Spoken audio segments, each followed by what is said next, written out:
I waited at least a week before covering the story for the simple reason that I wanted to make sure that I wasn't just so far gone in conspiracy land that that I wasn't able to at least be objective about, my beliefs on what the mass media machine or the far left propaganda machine really is. And so I gave this situation time. I heard this disgusting story of a young woman who was literally set on fire in a New York subway. And I thought to myself, surely there's going to be the same level, if not more, outrage from the media that there was for Daniel Penny, who is a man seen as a hero by the people on that subway, as well as many other rational minded Americans and even people across the planet. But especially and more importantly, on that subway, where there were mothers, where there were sisters and aunties on that subway who were terrified for their lives as this man walked on and threatened everybody and said, I'm willing to risk it all right now. I'm going to take somebody out. I'm going to unalive somebody today.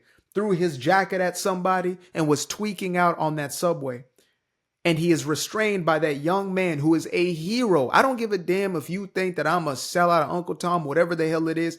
That man was a hero. And who that matters for or who gets to have a say in that are the people who are on that train that day who said exactly that.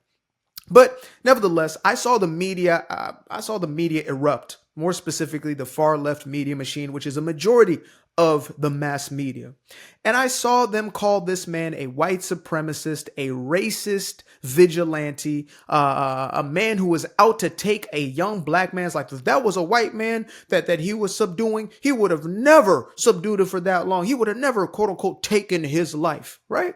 It was all about race, just as per usual, just as, BLM slides their way into the conversation, just as the young man, Jordan Neely's father, slides his way back into his son's life after his son's demise, a man who was not there in his life the entirety of the time, a young man who was raised in foster care after his mother passed away and now his father's looking for a check. But nevertheless, I thought to myself, surely the media has to cover this one at least partially accurately. And unfortunately, my theory stood correct, folks. My theory stood correct. There was none of that, no vitriol, no nothing. And that's the moment that I fully accepted that, oh, this has always been about selective outrage.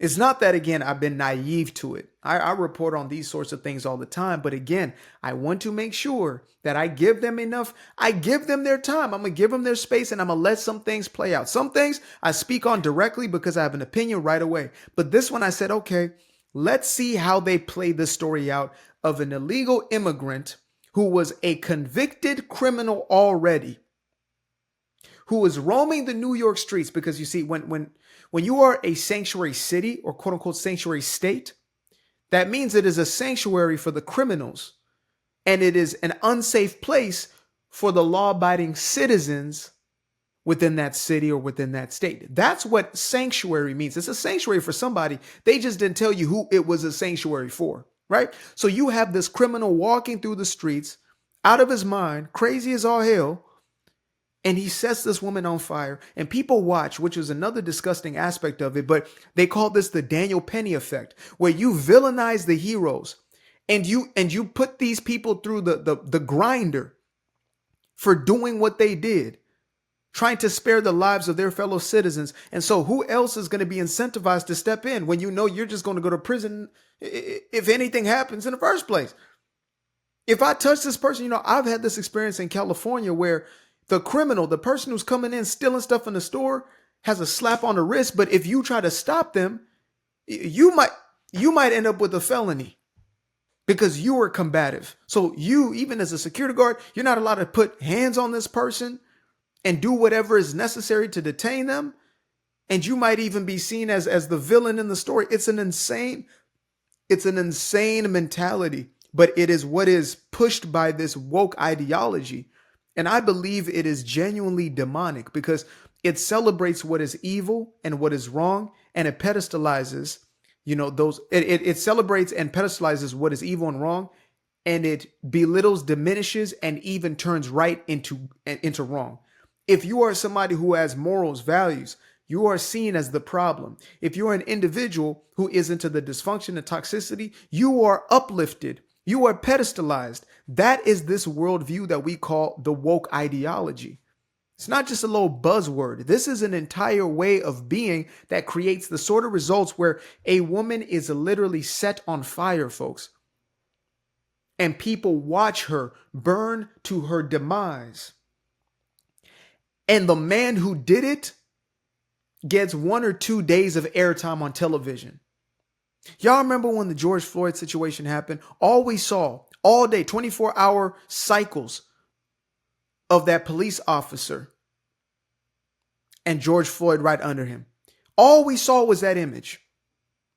Yet when it comes to this situation, MSNBC or MSDNC, CNN, ABC, CNBC,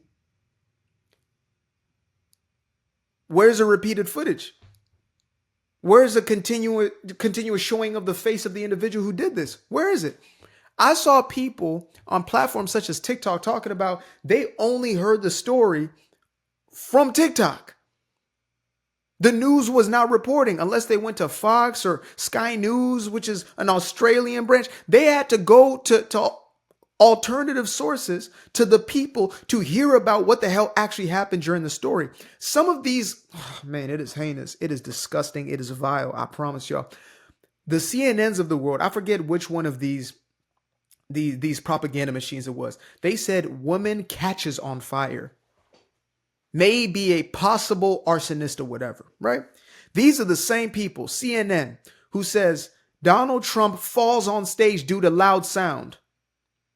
You do the math on which incident they may have been talking about. That's how they reported on in the very beginning, when they were able to get away with it in the first few seconds before the rest of the world caught up because they watched the damn thing happen on public television. Oh, Donald Trump falls on stage from loud sound. And then once it actually comes out exactly what happened, this assassination attempt, an attempt on his life, they belittle it, they demean it, and they blame it on him. They gaslight it right back. Just like the media did with this situation. They gaslit the situation. They gaslit the black and brown women who were on that subway that said that Daniel Penny saved their lives. Those black and brown women didn't matter, right? BLM, no, their black lives didn't matter. BLM was not concerned with them. Oh, BLM is not concerned with the young woman who was on that train burnt alive. No, they don't care about any lives. They care about a check. They care about pushing a narrative, pushing propaganda for the sake of the dollar bill, y'all.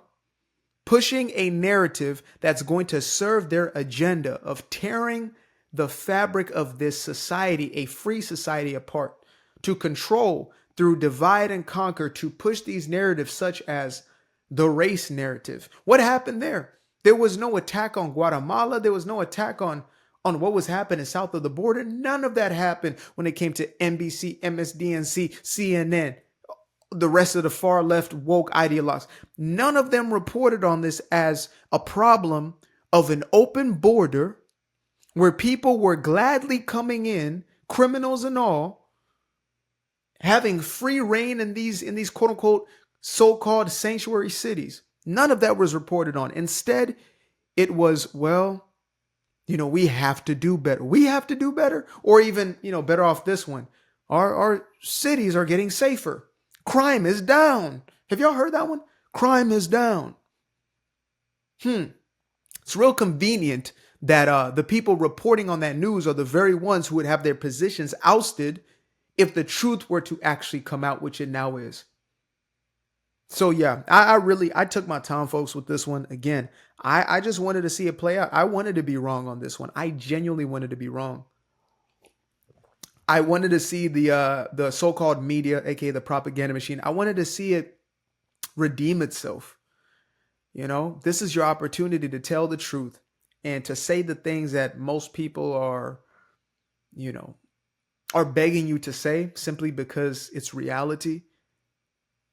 Point out exactly what's going on. This is a border crisis that was caused by the last 4 years of Bidenomics, who opened that thing right up for anybody to just waltz on in. At least that.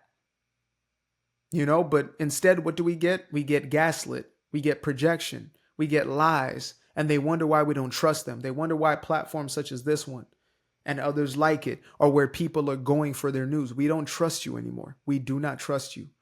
Period. I used to be afraid of the dark, place unknown like a heart in their heart. I used to see my life in the bar. Now the kids unchained, every shackle is lost. 2 steps in the moonlight, 2 step in the daytime. You just know when it feel right. You got a feeling the time's night. See you through those shades that I just threw on. Through my lenses, you just can't do no wrong. I fell in love with myself again. I fell in love with myself. I fell in love with the sunshine. I fell in love with the light. I fell in love with the full moon. I fell in love with the night. I can see